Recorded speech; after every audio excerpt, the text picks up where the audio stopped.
So the head coach of the Black Stars today has released the 26-man squad. All the speculations are dead now.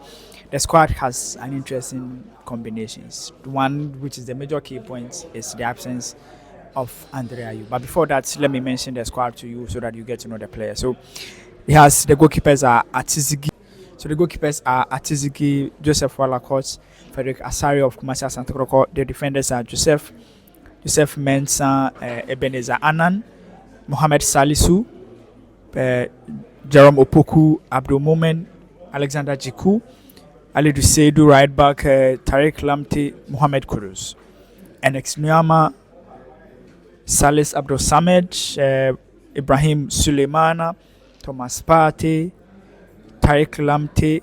I've mentioned Tariq Lamte already, so Thomas Partey, Edmund Addo, Elisha Usu, Abu Francis, Usman Bukari, Ayew Fatau, Antoine Semenyo, Jordan Ayew, Ibrahim Usman, Kamaldeen Suleimana, Brandon Thomas Asante.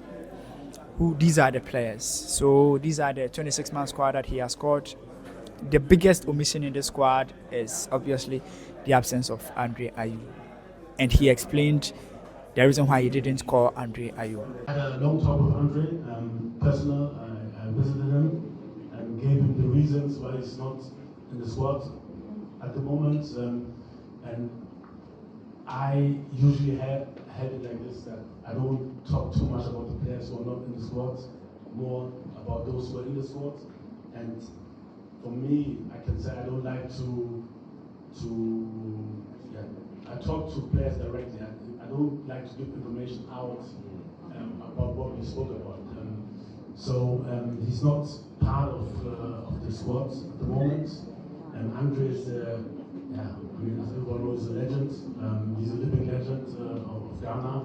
What he has reached, it's unbelievable what he did for the country. It was a difficult decision, to be honest, because I like him. I like him as a person, also as a player. But this is the decision we took, and like I said, it's not like we totally agreed, but I give him the explanation, and so I don't want to take it to another extent and say some things that people will write about and this and that. I know it's difficult maybe for you as a press to understand this, but I don't want to make it bigger than it is. Like I said, I have big respect for him. He's a living legend.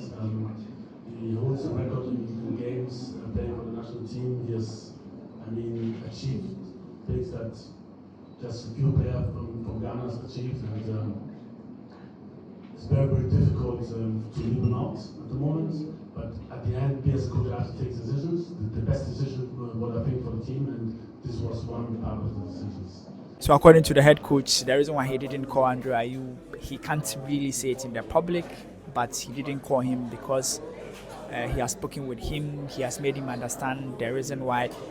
But he also went ahead to say that he would never say never. Without Andre Ayew, the team can still play. But if Andre Ayew, there's a time that he needs to recall Andre Ayew, he will definitely give him a call. Another thing that's major thing in the omission in the squad is Dreams FC's goalkeeper Suman Agbasi. So I personally spoke with Fatau Dauda with respect to the reason why Agbasi isn't in the squad, and he said not only Agbasi but the other goalkeepers in the team that are playing very well. He's spoken with a lot of goalkeepers both in Ghana and outside Ghana, and the reason why he didn't call these goalkeepers is because the international break, these three goalkeepers that the team was with, they spent 10 days, they had good coaching education, trained them on how they want the goalkeepers to play. So what they don't want to do is bring in another goalkeeper and start all over again. They want to build on what they've been doing, so that's the reason why. But they would call other goalkeepers when they have other friendly games, because this is an international game, this is World Cup qualifiers. You always need the players that you have already been with, who understand how you want to play. So let's listen to Fatau Dauda and what he said too. Well, I have about 5 or 6 local goalkeepers in my books. which I've been communicating with them. They are goalkeepers coaches every week. They play a game. I take reports. I just wish we can invite 6 goalkeepers or 5 goalkeepers. Why it is about decision. And then when there was the FIFA break, we had 10 days in Morocco to prepare for those 2 friendly matches. And these goalkeepers were there, and then we tried them. We learned a lot of tactics, and they were there. So the coach have a good idea about them. This qualify, you can't try a player now. So the only time sometimes you can try a player is when you're going to play a friendly match. So I'm very hopeful maybe another time when there's a friendly match, hopefully we'll give another players or goalkeepers chance to play. So these goalkeepers I've been monitoring both locally and foreign. They are in my books. I take data from them. So we have future. We have a lot of goalkeepers who can play for the national team in future. Thank you. I think it's an explanation that I honestly agree with him, because at this point you need goalkeepers that understand what you want to do, or that would wish to see Suleiman Bassi in the squad, obviously. But according to Fatau Dauda, they are still monitoring him. He's working with the player. Let's see how things go. The player just needs to be consistent. I'm sure another friendly game, they'll bring him on board. So I think this is the squad. The head coach has spoken extensively on it. I've spoken with other journalists around. The squad basically speaks young players. The coach wants to move on from the supposed old players. My only concern is whether he'll be able to stick to it, because we've seen this before. I'm not sure, but I think under Kusiapia he started like that. The World Cup qualifiers, he was doing it, but things got tough, and he brought the old players back again to come and play the World Cup qualifiers. I'm hoping that he will stick to it, play to these young players, get them to develop. Another thing that Otto Addo mentioned is the team style of play. According to him, he can't promise results, but what he can promise is the system and the style of play. It's very important, because Ghana has struggled to play good football. So we are hoping that he will stick to that and let the team play very well, because Ghana, individual players, excellent footballers. What we struggle with is the style of play and the system and how the team plays. So that's our prayer, hoping that the team will excel very well. But if you ask my opinion, I think it's a good squad. It's a squad that reflects our next direction, where the coach wants to go. It also means who Otto Addo is. It also tells who Otto Addo is. Ready to make the big calls, because not calling Andre Ayew, because you see, if you don't call Andre Ayew, people will not really complain.